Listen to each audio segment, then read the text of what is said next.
Winter camping in the Pacific Northwest is not something that I would recommend to just anybody. Without the proper gear or the right mindset, this is absolute misery. But if you're strong-willed and you're prepared, this could be the best trip you have all year.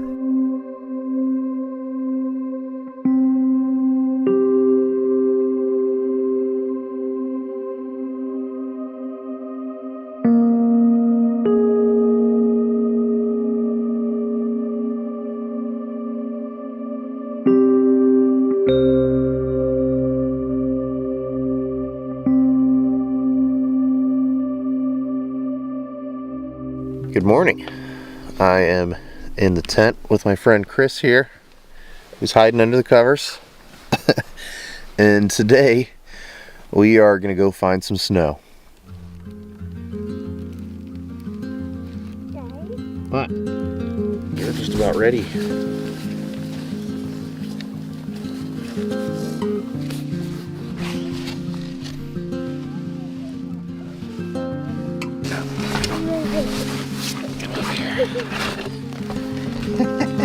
Bringing a 4-year-old on a trip like this is inherently a ton of extra work. And on a winter camping trip, you're already going to be doing a lot of extra work anyway. But for me, it's very important to expose my son to what it's like to have to earn your fun. When we go camping in the summer, the elements are wonderful. It's easy to start a fire. It's easy to cook your food.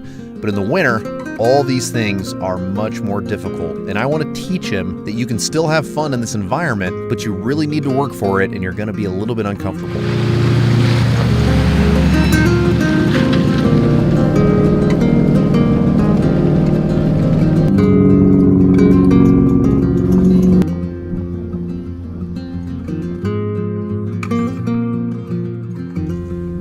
Those were some big old elk right there.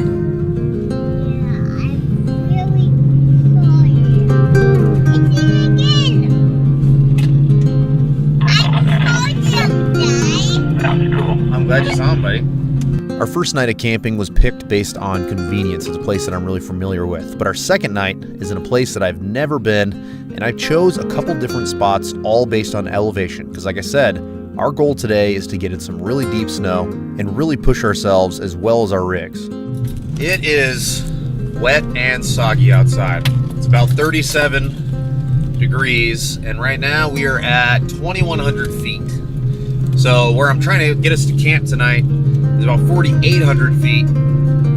I hope in the next 2,000 feet we see some snow. This will be the third weekend in a row I've got skunked if we don't find any snow. But we'll see. Me and Chris are pretty optimistic. Getting that right, buddy? Uh-huh, yeah? He gave me one of these, the up and down nod. There's the snow. You could call it that. It's a very thin veneer of white, snowy goodness. You're such a complex person, Nate. Am I? I feel like I'm a simple man. Get him.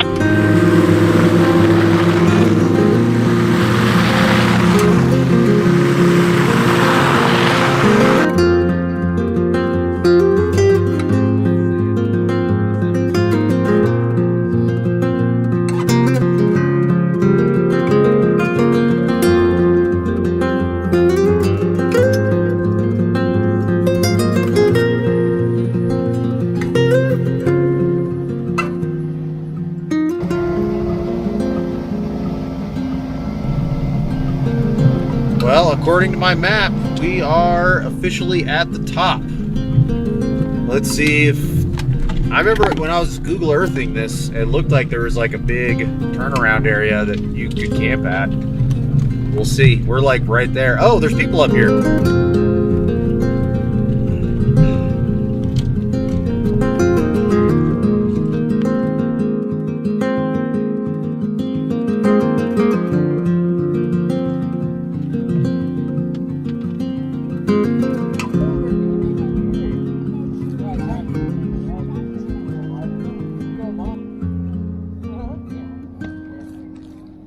Luckily, the folks up here were really cool. They pulled forward a little bit to give us some room to turn around so we could figure out exactly how to route to the second spot on our list. We didn't know it yet, but but this was going to be quite the adventure to get down to our next camp spot. Mr. Ed, spot 1 is a bust. Other people, oh no, I'm crooked. Okay. Other people have heard of this spot apparently. Yeah, I mean, good for them, man. I Good mean, for them, a lot right? more people get to enjoy it. Oh, dude, totally. So, what do you think? Optimistic on spot 2? I think so. I think so too. It's a little bit deeper, so it's farther that way. It's part of the fun and adventure, right? If it keeps snowing like this, we might actually have some decent snow by the time we get to the next one. I mean, if worst comes to worst, we can just like find a pull off and camp on the side of the road, you know? Oh, that's the beauty of having it set up the way we are. Yeah. Wherever you stop is where you stay. I agree. The distance between my first choice and second choice is actually pretty far, and the road snakes all around a whole bunch of different trails that some are closed, some are open, and we only have so many daylight hours. So we're going to drive back down to the main Forest Service road, and we're going to start hauling along this route, hoping we can get to camp before dark. Because if we have to come up with a plan C, it's going to cost us a lot of extra time.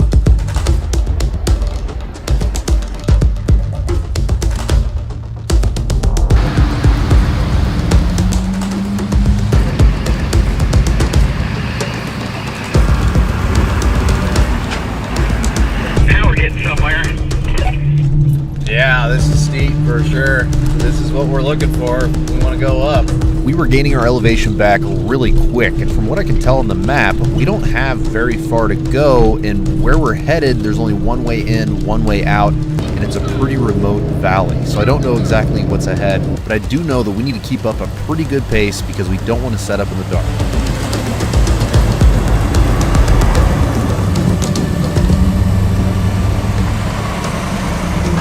Oh, you're stuck on the rock. Yeah, I didn't turn sight. And so you can't back up? I might be hung up on it. Two of the folks on this trip are supporters on Patreon, and Dave, who is one of those supporters, got a little bit stuck because he was trying to dodge one big boulder with the bed, and then he slid into another big boulder and his bumper went up and over, making it to where he's wedged. He can't even back up. And because this snow is so slushy, it's getting pretty dangerous to use your brakes. So our plan is to jack up the bumper with a high lift, get him backed up, and then slowly continue to work our way down this valley, hopefully not having to use the brakes too much. So this isn't tricky as long as we don't hit our brakes. Everybody else.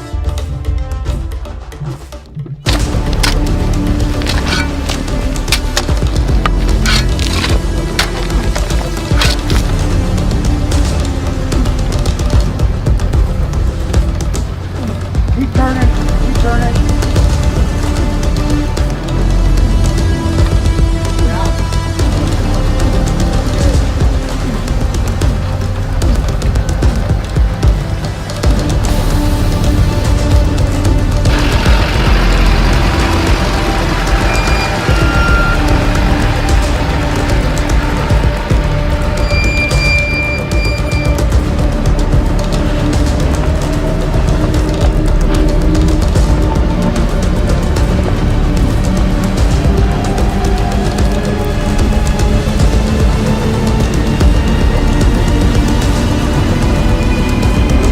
No brakes!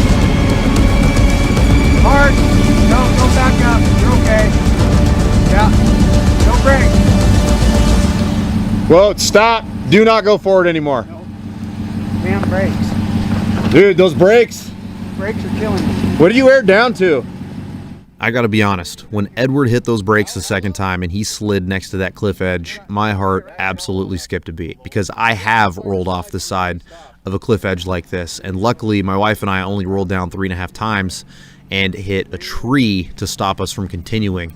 But this hill is different. The consequences are way bigger than what my wife and I faced. And when you combine that with how slippery these conditions are and how slushy this snow is, we are not talking about a very fun scenario. But in Edward's case, we aired him down a little bit more.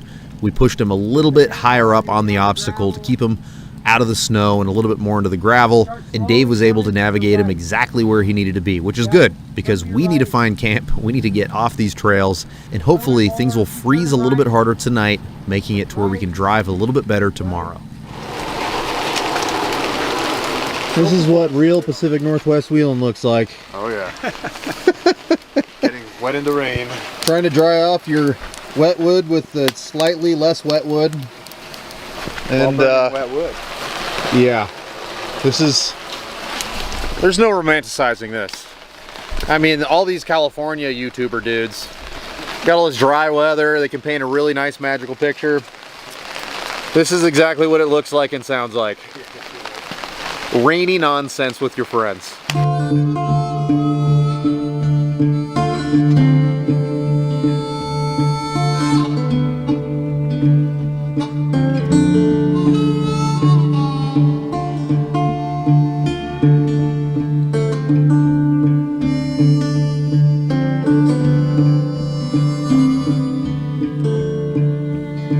I'm a rolling stone, bound to roam.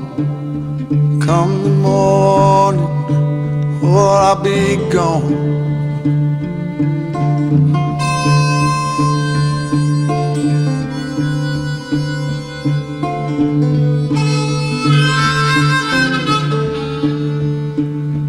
Pouring rain, wanna hear that train. There she comes, won't you get on? Won't you get on?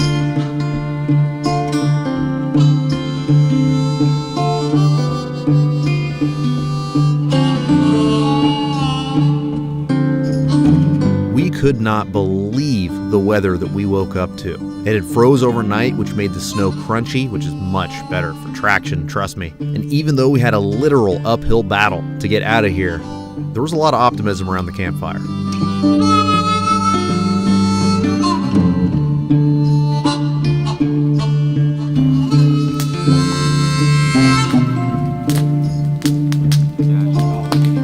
Ed, What's up? good morning. How'd you sleep last night? Slept pretty good.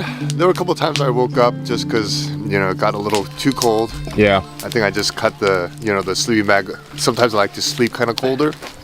Put it off and then A little too cold. a little too cold. Yeah, I turn on the light inside the tent and I see, you know, some of the ice condensation just kind of froze up. So, What do you think about our extraction up the hill? dude, I have my reservations, but I think we'll do it. I mean, we've got plenty of capable rigs here, you know, Yeah. and you're out here, and I know you got taken care of, and Dave with that crazy Toyota. So I think we got this. I think it's gonna be a little slippery though.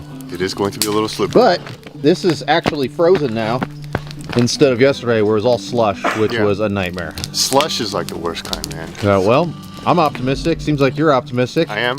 I'm sure we'll get home. You know, Yeah. it'll be an adventure regardless. Yep. Well, let's do it. Let's do it, buddy. Spirits were high with all of us grown-ups, but what about the kiddo? What's he up to? Well, Chris had a great time just running around and getting into stuff and being outside when it's not completely dumping down rain.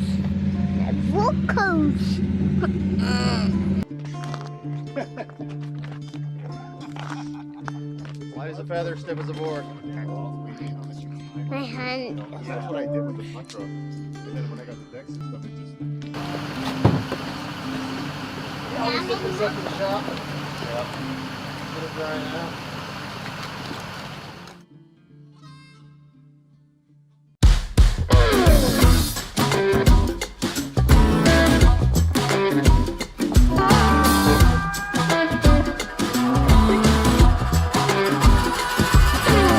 What a tremendous difference between yesterday and today. Now we have all this extra traction.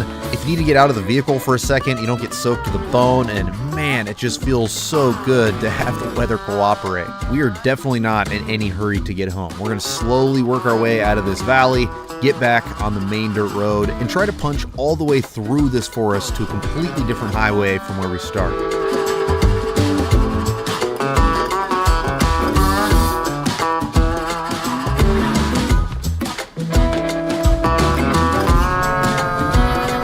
All right, gentlemen. Nice and slow.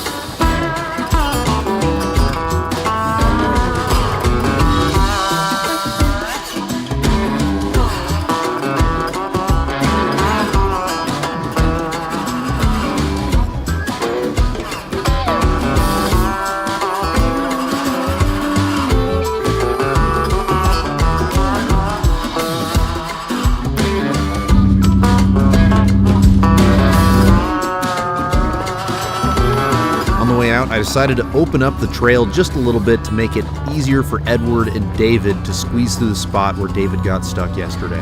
I'm sure if any other full-size rig come down this trail in the future, they'd be very happy to not mess up their front bumper or rear quarter panel trying to slip through these two rocks.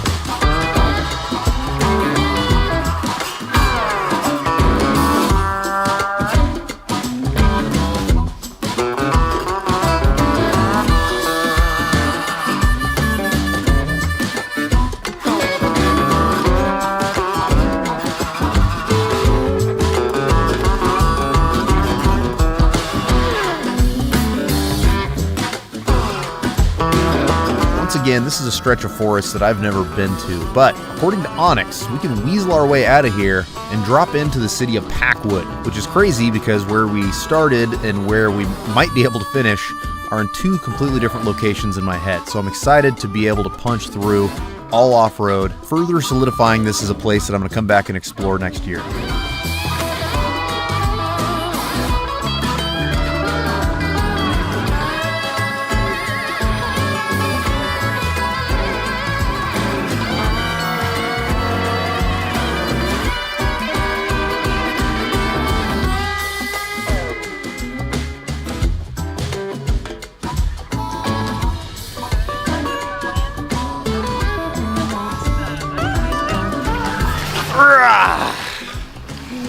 Well, my friend Chris, my friend Ed, my friend David, and my friend Dave, did we have fun? Oh yeah.